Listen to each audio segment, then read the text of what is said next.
Hi viewers and subscriber எல்லாருக்கும் வணக்கம். இன்றைக்கி சூப்பரான சிம்பிளான ஒரு ஈவினிங் ஸ்நாக்ஸ் ரெசிபி தான். சூப்பராக எப்படி டிஃப்ரெண்ட்டான முறையில் செய்ய போகிறோன்னு தான் பார்க்க போகிறோம்.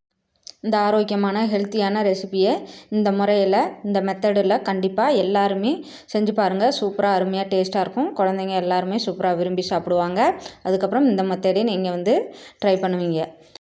இப்போது நம்ம ராஜ்மா பீன்ஸ் எடுத்துக்கலாம். ராஜ்மா பீன்ஸ் இல்லாதவங்க தட்டைப்பயிறு, அதாவது நம்ம ஊரில் காராமணின்னு சொல்லுவாங்கள்ல, அது எடுத்துக்கலாம். நான் எத்தனை பேர் சாப்பிட போகிறீங்களோ அத்தனை கைப்பிடி எடுத்துக்கோங்க. நான் இப்போது 4 கைப்பிடி எடுத்துக்கிட்டேன் 4 பர்சனுக்கு. நீங்கள் எத்தனை பேர் இருக்கீங்களோ அத்தனை கைப்பிடி எடுத்து நல்லா ஊற வச்சுக்கணும். காலையிலேருந்து சாயந்தரம் வரலையும் ஊற வச்சுக்கணும், இல்லைனா நைட்லேருந்து காலை வரலையும் ஊற வச்சுக்கணும்.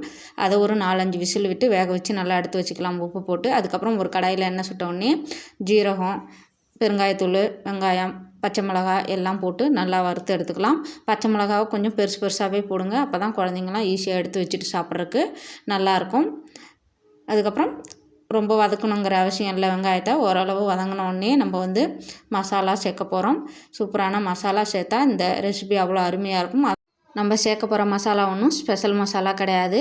நம்ம வீட்டிலேயே ரெடி பண்ணி வச்சுருக்க குழம்பு பொடி தான், குழம்பு சாம்பார் பொடி தான். அதே தான் கொஞ்சமாக எடுத்து போட்டுக்கணும். நிறைய போட்டுறாதீங்க. கொஞ்சமாக எடுத்து அந்த எண்ணெயிலேயே நல்லா பெரட்டி வறுத்து எடுத்துக்கணும். வாசம் வரலையும் நல்லா பெரட்டி வறுத்து எடுத்துக்கோங்க. இல்லைனா ஓவராக காரமாக இருக்கும், குழந்தைங்க சாப்பிட மாட்டாங்க. இந்த மசாலா போட்டு வறுக்கும்போது நல்லா சூப்பரான வாசமும் கொஞ்சம் டேஸ்ட்டும் நம்மளுக்கு சூப்பராக இருக்கும். அருமையாக சாப்பிட்டுட்டே இருக்கலாம் போல் இருக்கும்.